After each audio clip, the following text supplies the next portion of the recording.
хожууд юу байсан олж харсан энэ бүгдийг бас ярих гад ирсэн. Тэгээд дахиад нэг хэлэх 3 жилийн хугацаанд маш их зүйлийг амжуулсан байгаа шүү. Тэгээд та бүхэндээ сонирхолтой авах гэж бодож байна. Тэгээд Ариунагаа микрофонд өргөсөн. За баярлалаа бүгдэнд энэ өдрийн мэнд хүргэе. За энэ өмнө өөрийнхөө төлөө өнөөдрийн уулзалтанд хүрэлцээрсэн та бүхэндээ маш их баярлалаа. За яриагаа эхлэхээс өмнө өөрийгөө товч танилцуулъя. Намайг Түмэн Жаргал авартай Ариуна гэдэг. За би Монгол Улсад шинжлэх ухааны технологийн их сургуулийн бакалавр магистрийн зэрэг хамгаалсан. За барилга хот байгуулалтын яам, барилгын хөгжлийн төвд одоо мэргэжилтэн, тийм барилгын инженеруудын холбоонд ахлах мэргэжилтэн гэсэн албан тушаалтад ажиллаж байсан. За Ирландд ирээд болохоор Спаргийн сүлжээ дэлгүүр байдаг те та бүхэн бүгдээр мэдэх ба. Тэнд болохоор худалдагч, одоо болохоор LG менежер гэсэн албан тушаалтад ажиллаж байгаа.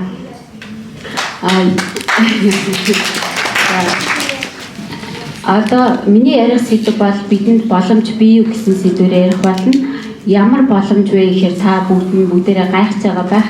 Мэдээж Ирландд одоо ихтэй сургууль сураад дээрээс нь нүрийн тэтгэлэг аваад IELTS өндөр оноо аваад тэгээд цаашлаа мэргэжлэлээр ажиллах боломж бий юу гэдэг сэдвээр ярих болно. За би бол 2019 оны ихээр Ирландд ирж байсан. Тэгээд Ирландд ирэхэд бол онгоцны буудлын дээрээс ачаагаа аваад гарахад миний зорилго тодорхой байсан. Тэгэхээр тэр зорилго маань юу байсан бэ гэхээр нэгдүгээрт IELTS оноо авах, хоёрдугаарт болохоор ихтэй сургууль хийсэж орох, гуравдугаарт тэтгэлэг авах. Тэгээ боломж олдвол гэр бүлээ араасаа авах гэсэн одоо тийм хүсэл амбицтай ирж байсан. За тэгээ өнөөдөр бол одоо ер нь бүгд биелсэн байгаа. Тэгэхээр одоо яаж энэ амжилт гэх юм уу энэ ололтод хүрснийг одоо хуваалцъя. За Монголоос ирж байгаа ихэнх оюутнууд маань болохоор хэлний бэлтгэлийн визээр ирдэг. Хэлний бэлтгэлийн виз маань дөнгөж одоо нөгөө 2 жилийн хугацаатай байдаг.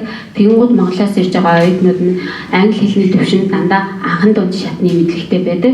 Гэтэл анхан дунд шатны мэдлэгтэй хүүхдүүд 2 жилийн хугацаанд IELTS-ийн тэр нэхэд байгаа 6.5 оноо аавна гэдэг бол үнэхээр хэцүү. Гэхдээ энэ бас боломжгүй юм биш ээ. Энийг болохоор одоо ингээ анханасаа ингээ системтэйгээрээ одоо нийт 3 удаа 8 сараар сонгоно шүү дээ. Тэгвэл энийгээ бүр эхнээс нь системтэйгээрээ төлөвлөх хэрэгтэй. Миний хувьд болохоор хамгийн ихэнд болохоор 8 сарын хугацаанд за ямар ч хийсэн IELTS-ийн шалгалт өгөө. Энэ маань нэгдүгээрт өөрийнхөө айцыг даван туулах, хоёрдугаар ямар одоо хэлний төвшөнд яваагаа мэдээ гэсэн зорилготой байсан. Тэгээ эхний одоо сонголтоор IELTS-ийн шалгалт өгсөн. Тэгээд хоёр дахь одоо тип гэх юм бол ерөөсөө хичээлээ таслахгүй байх хэрэгтэй. Тэгээ хичээлээ таслахгүй байхын давуу тал нь болохоор та одоо ингээд танхимын сургалтын дээрээс өөрийнхөө IELTS-ийн шалгалтыг ерөнхийдөө 4 скелээр авдаг гэдгийг бүгд мэдчихэж байгаа хэ. Унших, ярих, бичих, сонсох. Тэгэнгүүт танхимын сургалтаас та хэд минь ямар одоо ур чадвараа сайжруулах боломжтой вэ гэхээр одоо унших, бичих чадвараа сайжруулах боломжтой. Яг л одоо IELTS-ийн шалгалтанд 2 одоо эссе бичдэг. Тэгэнгүүт эссегээ болохоор өөр анги дээр одоо бичээ гэртээ одоо IELTS-ийн жишг даалгавруудыг ажилласаар хагаад одоо анги танхим удирдсан багшаараа гуйлгаад одоо засварлаад дүрмээ сайжруулад ридингээгээ давхар сайжруулаад явах боломжтой. Гэтэл одоо ингээд хэлний курсын одоо танхимын сургалтаар өдөрт 3-аас 4 цаг 5 өдөр явагддаг шүү дээ. Гэтэл энэ танхимын сургалтаар суугаад явсаар байгаа та үнэхээр IELTS-ийн одоо хүссэн оноогоо авч чадах уу гэвэл хотлаа. Яагаад гэвэл ихэнх одоо сургалтууд маань ямар одоо зарчмаар одоо сургалт явагдаж байна гэхээр дандаа одоо дуулуулах тий кахо илүү тоглоом тоглосараа 3-4 цаг өнгөрчтэй шүү дээ. Тэгэхээр танаас өөрөөс ч бас хичээл одоо зүтгэл маш ихээр шаардна. Тэгэхээр би дагаад ерөөсөө IELTS-ийн шалгалтанда бэлдэх ёстой ажлаа тараа, цагийн ажлаа тараад оройд ирээд тогтмол тий заавал нэг 3-4-5 цаг суугаад байх шаардлага байхгүй. Тогтмол өдөр болгон 1-2 цаг нэг өдөр reading хийвэл нэг өдөр speaking, нэг өдөр listening гэх мэтлийн явсараа л одоо 8 эхний 8 сарын хугацаа өнгөрнө. Тэгээд та IELTS-ийн шалгалтаа өгөхдөө өөрийнхөө ямар одоо төвшин дээр байгаа, хэдэн оноо авж байгаа, ямар скиллүүдээ сайжруулах боломжтойгоо ингээд мэдээд авчнаа. Гэтэл одоо ингээд бас нэг одоо юм толгойдог асуудал болохоор зорилго нэгтэй найстай болох хэрэгтэй. Гэтэл гадаадаас одоо Монголд очиод амар их юм хийж бүтээн нэстэй Ирландд л ирчүүл амьдрал болчихгоо л гадаад хэл сурч байгаа юм шиг тийм ойлголттой хүүхдүүд маань ирдэг. Хичнээн орчинд нь ирээд өөрөө хичээхгүй зүтгэхгүй бол ерөөсөө хэлийг хизээс болохгүй. Тийм учраас өөртөөгөө адилхан зорилго нэгтэй их дээд сургууль сурах гэсэн найзтай болох юм бол тэр найз нар чинь одоо чам зорилгыг чинь байнга сануулна. За өнөөдөр гараад хэдүүлээ нэг ганц пиавч өгвөл үгүй би хичээлээ хийх ёстой хоёлаа хичээлээ бэлдээгээд одоо хичээл хийх одоо замыг чинь зааж өгөх нэ. За тэгээд бас нэг одоо тулгамддаг асуудал болохоор байр одоо түрээс гээл бүх юмнуудын өртөг өндөр заавал ажил хийхээс өөр гарцгүй болдог. Гэтэл ажил хийгээд ингээ авахаар бас хичээлдээ анхаарах боломжгүй байдаг тий. Тэгээ хичээлдээ анхаарах боломжгүй учраас нөгөө нэг хичээлээ мартчихдаг. Эхний 8 сар уучраа алхасаар идэл бүх юм мартчихдаг. Тэгмүүд миний зүгээс өгж байгаа зөвлөгөө болохоор эхний 8 сарыг одоо ямар ч хэсэн зорилгоо дотроо өргөлөөд цаашаа үргэлжлээд явна гэж бодох хэрэгтэй. Тэгээд боломж олдвол цагийн ажлаа солих хэрэгтэй. Одоо их цэвэрлэг хийдэг оюутнууд бол тий 6 minute English гээд англи хэлний радио байгаа. Тэрийг одоо ингэж хөвчээрээ зүгэнгээ ингээд байнга ингээд listening-гээ сонсоод яваад байх юм бол нэг л өдөр одоо тэр IELTS-ийн нэг түүхтэй амар хурдан British accent-ийг ойлгодог болно. Хатуусан сууж явахдаа аппликейшнүүд байгаа шүү дээ. RTN News, Irish Times гэх мэт одоо сонингийн аппликейшнуудыг утсан дээрээ татаад авчих. Тэгээд ойлгодог ойлгохгүй хамаагүй уншаал нэг л мэдхэд та тэр одоо өгүүлбэрийн бүтц дүрмийн ингээ ялгадаг болчихноо. За тийм байна. Тэгээд ингээд эхний 8 сар маань ингээд өнгөрлөө. Хоёр дахь одоо 8 сарда болохоор би 2 удаа IELTS-ийн шалгалт өгчээсэн. Эхнийх дээр мэдээж хүссэн оноогоо авч чадаагүй. Тэгээ хоёр дахь дээр шалгалт өгөөд яг хүссэн оноогоо авчихсан. Тэгээ хоёр дахь дээр ингээд шалгалт өгөөд хүссэн оноогоо авлаа гэхээр бас болдгийм үү гэхээр за би энэ слайдаа болвол гүйлгэж та хэдэл харагдахаар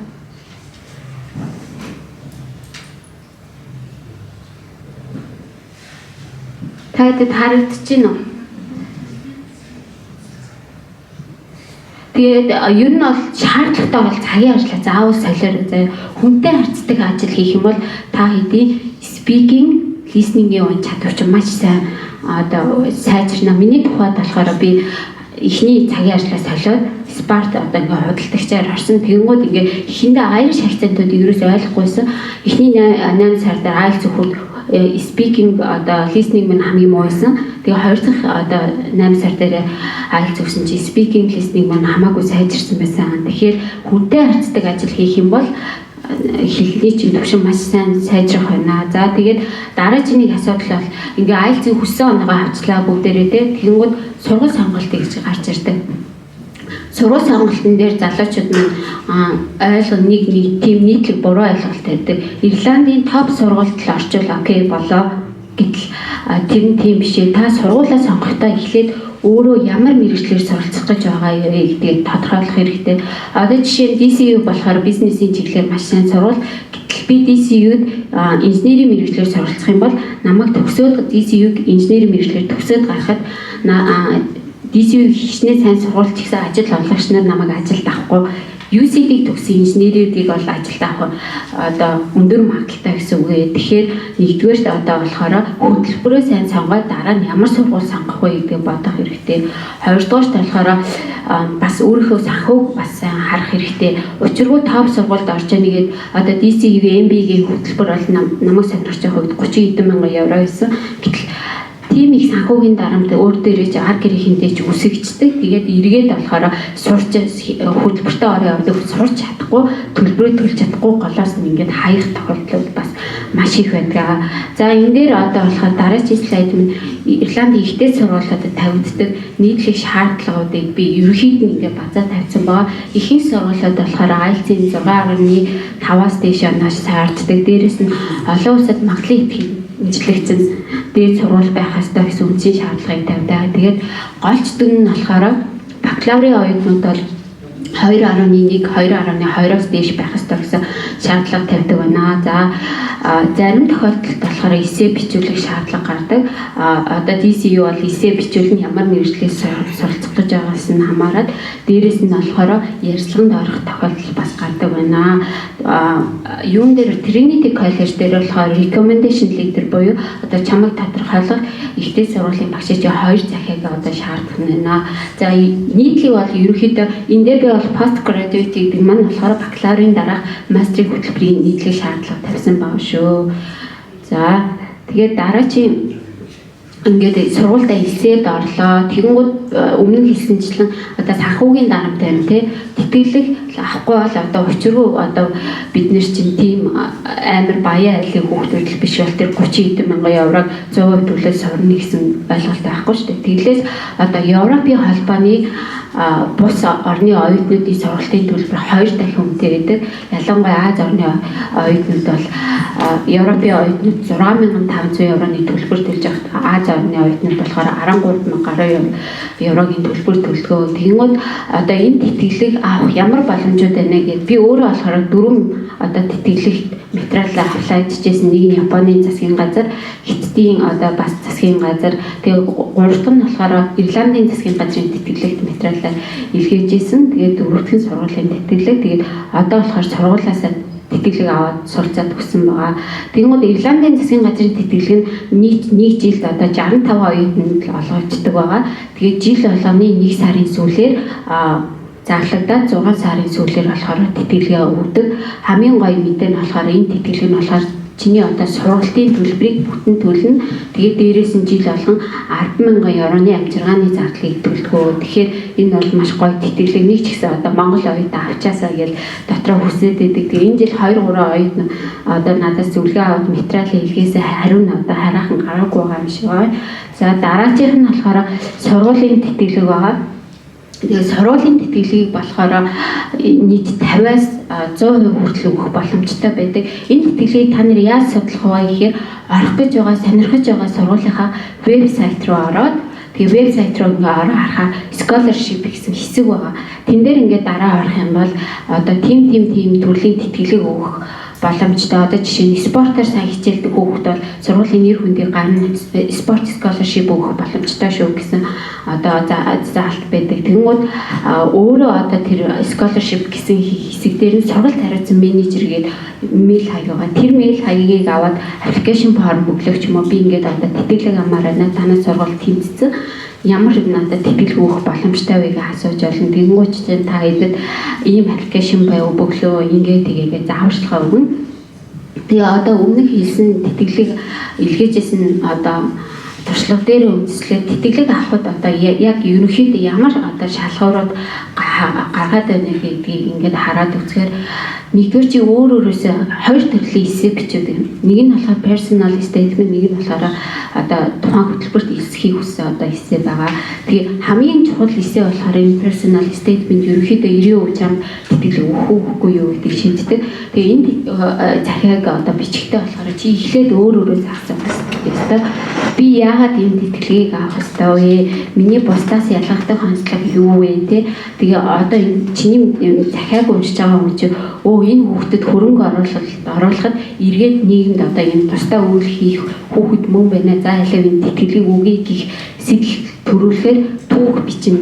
Тэр түүхээс та ямар сургамж авсан бэ гэд өөрийнхөө хууль зан чанар суралцах хүсэл эрмэлзэл тэгээд 10 жил дээрх сургуультай ямар үйл ажиллагаанд оролцдог гэсэн тийм бүхнийгээ бичих хэрэгтэй. За дараачих нь болохоор суралцах гэж буй мэрэгжлийн чиглэлж ямар нь одоо эколог, инженертэй байгаль орчинд хэрэгтэй мэрэгжил байна уу? Ашигын төлөө бас мэрэгжил байна уу? Тийм байх юм бол бас тэтгэлэг өгөх шанс нэмэгддэг байгаа. За мөн одоо нийгмийн идэвхтэй сайн дурын ажлуудад оролцдог, тэгээ буйны үйл ажиллагаанд оролцдог гэдгийг чинь харна. Хамгийн сүүлд болохоор сургуулийн дүн гэж харна. Бакалаврын оюутнууд бол одоо бакалаврын голч дүн харна. 10 жилийн хүүхдүүд бол ерөнхий боловсролын гэрчлэгийн нэгжийн дүн харах нэ. За ингээд тэтгэлгээ авчлаа, IELTS оноогоо авчлаа. Одоо ихтэй сургуульд орчвол ингээл амьдрал окей гоё болох гээд байгаа юм шиг санагддаг боловч ихтэй сургуульд ороод жинхэнэ асуудал эхэлнэ. Тэр юу вэ гэхээр мэдээж ихтэй сургуульд ороод суралцах гоё л доо. Дэлхийд хүлээн зөвшөөрөгдсөн дээд боловсролизм шигтэй олон орны найз нөхөдтэй болох гэдэл чи яг ихтэй сургуульд оронгуудаа би энэ одоо хит их ачааллыг өөрнө. Энэ их ачааллыг өөрөө даваад гарах одоо чадвар чадал надад байгаа юу гэдээ бас өөрөөсөө асуу. За хамгийн ихэнд болохоор хэлний бэрхшээл талаар нь жишээ нь манай ингээд болохоор 30 гаруй оюутнууд байсан. Ихэнх нь одоо төрлөх англи хэлтэй Канада, Америк, Австрали, Irish тэгээ ийм орны оюутнууд байсан. Тэгсэн чинь би ганцаараа Аз цагаартай тэгээ ганцаараа төлөх бус хэлтэй оюутан байсан. Тэнгүүд хинч намайг голоогүй. Би өөрийгөө дотроо тийм бодлоо үсгээд эхний 2 сар бол хэлний бэрхшээлтэй байсан. Гэсэн хэдий ч одоо ингээд найз нөхдөд болоод хамт байгаа хүмүүсээсээ ингээд хүний хүрээлэл ингээд хүнийг ингээд дээш нь явуулцдаг. Хэл маань маш хурдан сайжирсан. Тэгэхээр 2 дахь сараас бол хэлний бэрхшээл болоогоос ингээд арилаад ирнэ. Тэгээд дараагийн асуудал болохоор боловсролын үнэлгээний систем өөр байсан. Нэг хичээл дээр би 69 авчид яана шүтээс чинь 59-ээр ундаг байхгүй. За би барыг л унахын төгчээ яана одоо ер нь миний хичээлүүд ер нь 69 талмал хийсэн байхгүй. Тэгээ багшаас ангийнхандаа тэгээ хэлсэн чинь манай ангийнхан намайг одоо юу яриад байгаа юм бэ? Харин чи бүр амар сайн оноо авсан байна. Одоо нэг passing score гэдэг тэнцэх одоо оноо чинь болохоор Ирландд 40%-аас дээш үжиж тухайн модуль дээр тэнцдэг. Энэ 40% нь болохоор дотроо 2 баг. Нэг нь хичээлийн хувьцын үнэлгээ чинь 40%-аас дээш. Дээрээс нь одоо шалгалтын дүн чинь 40%-аас дээш байх ёстой. Энэ хоёрын голцын нийлээд бас 40%-аас дээш байх ёстой. Тэгжээж одоо тухайн модуль дээр тэнцэн.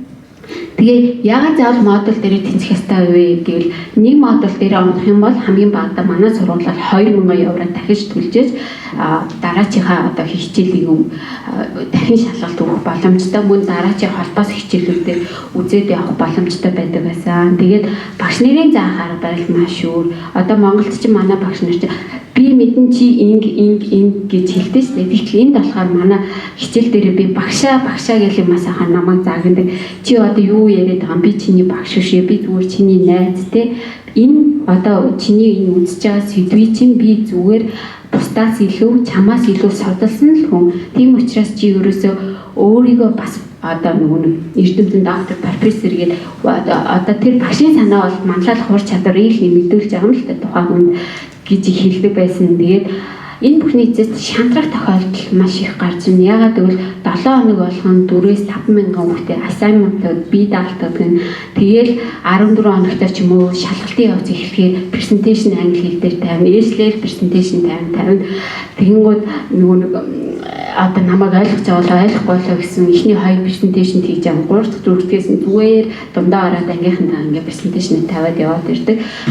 Тэгээд хамгийн одоо намайг шоконд оруулсан юм болохоор 2 дугаар семестрийг эхлэх гэсэн 1-р семестр дуусаад ингээд шалгалт малгалт өгөөд бүгд окей болоод ингээд гэсэн чинь 2 дугаар семестрийн эхлэлд манай анги 30 дэх оюутан байсан чинь ингээд 20 хүрэхгүй оюутан үлдсэн байсан. Яагаад гэвэл зарим нь одоо голоосоо шантраад сургуулаа хаях, зарим нь шалгалтууд дээр унаад одоо нөгөө дараачийн модуль үзэх боломжгүй болсон. Зарим нь болохоор нөгөө санхүүгөө сайн төлөвлөөгүй сургалтын төлбөрөөр хувааж төлнөнгүүд хувааж төлж чадахгүй одоо нөгөө санхүүгийн асуудлаас болоод чөлөө авах гэх жишээний асуудлууд гардаг. Тэгэхээр миний зүгээс та нарт хэлэх гээд байгаа юм болохоор яг ихтэй сургуулийн амьдрал бэлэн чи өөрөө одоо бүтэн санаанд чинь багтсан бол энэ бас тийм хэцүү зүйл бол биш ээ гэж хэлмээр байна. За тэгээд ихтэй сургууль энэ дээр бас нэг нэмж хэлэх юм нь болохоор судалгааны ажил диплом бичих бас айгүй одоо нэг томоохон чамаалтын хичээл зүтгэл чамаалтыг чамаас шаардна. Миний тухайд болохоор Монголд магистр одоо хамгаалсан байсан болохоор судалгааны ажлыг хэрхэн яаж бичих вэ арга барилаа мэддэг байсан. Огт одоо мэдгүй хүүхд ингээд MBA ч юм уу мастрын хөтөлбөрт орох юм бол багш нар чинь ингээд супервайзер гэж хэлдэг те дипломын өдөртөгч чинь чамтай ингээд нэг бүрчлэг ингээд хамт одоо Монголд заадаг багш нар шиг үйл явц алган дээр чинь хамт байхгүй. Хамгийн ихэнд болохоор зүгээр ерөнхийдөө чиний сэдвийг асууна чамаар өөрөөр чи research proposal чи хийх нь судалгааны ажлын төлөвлөгөө те зорилтыг чи хийх нь тэгээд энэний давуу чи өөрөө бие дагаад багштайгаа зөвхөн имэйлээр харьцаад хамгийн сүүлд диплом хамгаалтан дээр чинь багш чи ирсэн Тэгээ багш чинь чамайг тэнцвүүлэхгүй юу? Шалгалтын комисстэй ярьж байгаа шийддэг. Тэгээд судалгааны ажил гэж одоо ерөнхийдөө юу байдаг вэ энэ талаар хэрвээ мастерд орох гэж байгаа бас эртнээ судалж ирсэн байвал зүгээр шүү. За тэгээд ихтэй сургуультай төгслөө, дипломоо гардаж авлаа, амьдрал хаппи ямар ч хэсэн гоё болцлоо гэж боддог. Гэтэл бас нэг тулгардаг асуудал болохоор яг одоо Ирландд одоо ялангуяа Аз орны хүмүүс мэрэгчлэр ажиллах боломж хэрэг юм бэ тий. Гой сургууль төгсчөөл ингээл мэрэгчлэр ажиллаж байгаа хүмүүс ерөөхдөө ховор идэв шүү дээ. Тэгэнгүүт одоо намайг спорт ажиллаж байхад манай одоо надтай хамт ажилладаг хүүхдүүд маань, оюутнууд маань ихэнх нь DCU, UCD гээл Dublin Business College, National College of Ireland гээл том сургуулиудыг төгссөн оюутнууд байдаг байсан. Тэгээд зарим нь ингээд гоё мэрэгчлэр ажилд ороо явцдаг, зарим нь болохоор орч чадахгүй ингээл 2-3 жил ингээл ажиллаад байгаад байдаг. Тэгэнгүүт энэ дээр одоо нэг хэлэх юм болохоор энэ бол огт боломжгүй зүйл биш, боломжтой. Натаа хамт ажиллаж хоёр нэгтгэг нэгэн залуу нэгэн охин байдаг. Би энийг бас влог дээр хэлж лээсэн баг. Нэг нь одоо олон улсын санхүүгийн компани нэгтлэнгаар сарын 5,000 евроны цалинтай ажил орсон байгаа. Нөгөөх нь болохоор ахлах IT-гаар сарын 8,000 евроны цалинтай ажилд ороод явсан байгаа. Энэ мөнгө амар өндөр дүн сонсогдож магадгүй. Гэхдээ мэрэгчлэр ажилд орж байгаа хүмүүст бол байдаг л одоо цалингийн нөө. Тэгээд намайг өөрөө одоо нөгөө нэг суралцж явцад DIU гэх балгын материалын одоо компани байдаг шүү дээ. Тэндээс маркетинг менежерээр ажиллаач гэж санал ирсэн. Тэгээд тухайн үед би болохоор бие давхар байсан болохоор ажлаа солих боломжгүйсэн учраас татгалзаж байсан. Тэгээд бас нэг баяртай мэдээ их юм бол манай хүн одоо Ирландд барилга бүтээцийн зураг төслийн инженер геотехник гэсэн мэргэжлэр мастер суралцдаг. Тэгээ одоо энэ намар сургуулаа төгсөн сая хавар ингээд суралцж байгаа явцтай болохоор Ирландын томоохон одоо зураг төслийн компаниас бүтээцийн зураг төслийн инженерээр ажиллаач ирээд ярилцлаганд орооч гэдэг урьсан байгаа. Тэгээ ярилцлаганд ороод ур чадварын шалгалт өгөөд тэгээд одоо сургуулаа төгсөөс өмнө Ирландд одоо мэрэгчлэр ажиллаад явж байгаа. Тэгээ өмнө нь бас одоо Ирландд дээд сургууль төгсөөд мэрэгчлэр ажиллаа явж байгаа бас нэлээд хэдэн монголчууд маань байгаа. Тэгэхээр ер нь бол Ирландд мэрэгчлэр ажиллах боломж бол нээлттэй шүү. Хүний одоо тухайн хүний хувь хичээл зүтгэлээс л хамаарх нь байна. За энэ дээр болохоор одоо Ирландын одоо мэрэгчлэр ажиллаж байгаа хүмүүсийн одоо цалингийн дундаж үнэлгээг би энэ Ирландын Central Statistics Office гэх нэгдсэн мэдээллийн сангаас харсан байгаа. Ерөнхийдөө 26-аас 32 евро нэг цагийн үнэлгээ. Тэгээд хоногоор тооцох сараар тооцох юм бол 805-аас 870 евроны үнэлгээтэй байх нь шүү. Энэ чинь болохоор мэрэгчлэрээ төгсөөд ажиллаж байгаа хүмүүсийн цалин. Түүнээс ч одоо оюутан бизнесд бол энэ нэлийн өндөр үнэлгээ сонсогдож яж магадгүй.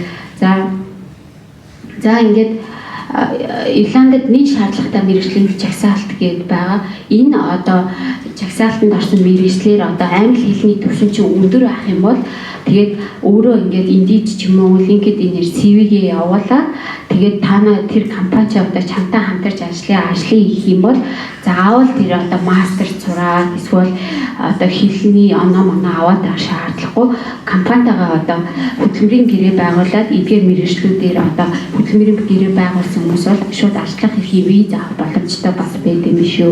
Одоо сүүлийн үеийн хүүхдүүд ч маш мундаг англи хэлтэй болсон байгаа шүү дээ. Ялангуяа жоохон хүүхдүүд маань тэгээд одоо ингээл ажилд ороод амьдрал хөөрхөн ингээл төхнөөл тэгээд цалин малаа аваад ихэнгүүд Монголоос одоо хайртай дотны гэр бүлийнхнийг авах юмсан, хажуудаа авах юмсан тэгээд гэсэн хүсэл зорилго бол хүн болгонд байдаг. Тэгээд энэ дээр болохоор одоо би өөрийнхөө туршлага дээрээс үндэслээд энийг гаргасан байгаа. Хэлний бэлтгэл бакалавр болон магистрээр суралцж байгаа оюутнууд маань болохоор аялын визээр 3 сарын аялын визээр гэр бүлийнхнийг хажуудаа авах боломжтой байх нэ. Тэгэхээр энэ бол одоо 3 сарын хугацаанд бол боломжтой. Харин магистр төгссөн оюутан мэрэгчлэрээ одоо ажилд орох юм бол бас гэр бүлийнхнийг дагалдах визээр авах боломжтой. Докторийн оюутан болохоор суралцж байгаа хугацаанд гэр бүлийнхнийг дагалдах визээр авах боломжтой. Өмнө хэлсэнчлэн Ирландд нийт шаардлагатай мэрэгжлийн жагсаалтанд ороод тэрүүгээр ажиллаж байгаа хүмүүс авах юм бол гэр бүлийнхнийг нэгээд амралтын визээр бас авах боломжтой байх нэ. Тэгэхээр бас боломжгүй биш боломжтой байх нэ. За бас нэгэнт ингээ Европ төвд ирсэн юм чи ингээд ойрхон одоо гоё газар үзмэл байж тээ. Би болохоор амар аялах дуртай хэлний бэлтгэлээр суралцж байхдаа 3 одоо Европын орноор аялж исэн. Тэгэхээр нөгөө блог хийж байгаа чатаар хүүхдүүд аягүй их орж ирдэг. Яаж Европын виз мэдрэхээ, Шенгений виз мэдрэхээ гэж орж ирдэг. Тэгэхээр одоо 4-5 орноор аялъя гэж бодож байхад хамгийн ихний одоо аялах орн чи аль орн бэ те? Тэр орныхоо элчин сайдын яамд визнийхаа материалыг хүсэлтийг өгөөд тэгээ нэг л виз одоо визний одоо материал өгнө гэсэн. Тэгвэл тэрэн дээрээ виз чинь гарсан тохиолдолд бусад орноороо дамжаад ингээд ажиллах боломжтой шүү. Тэгээ хэрвээ аялъя гэж төлөвлөж байгаа бол аяллаа ер нь 3 сарын өмнөөс одоо бэлдэх хэрэгтэй. 3 сарын өмнөөс зочид буудлаа захиад онгоцныхоо билетийг захиад юу гэдэг элчин дээрээ цагаа аваараа тэгэх юм бол төлбөр чинь бараг 3-4 дахин хэмтхэн тустаад. За тэгээд өнөөдөртөө ерөнхийдөө миний яриах сэдв юм байлаа. Анхаарал тавьсан сонссонд баярлалаа. Тэгээд бүгдэнд надад судлах хөтөлбөрийн өндөр амжилт хүсье. Боломжгүй зүйл хийж авахгүй. Боломжгүй бий болгоорой.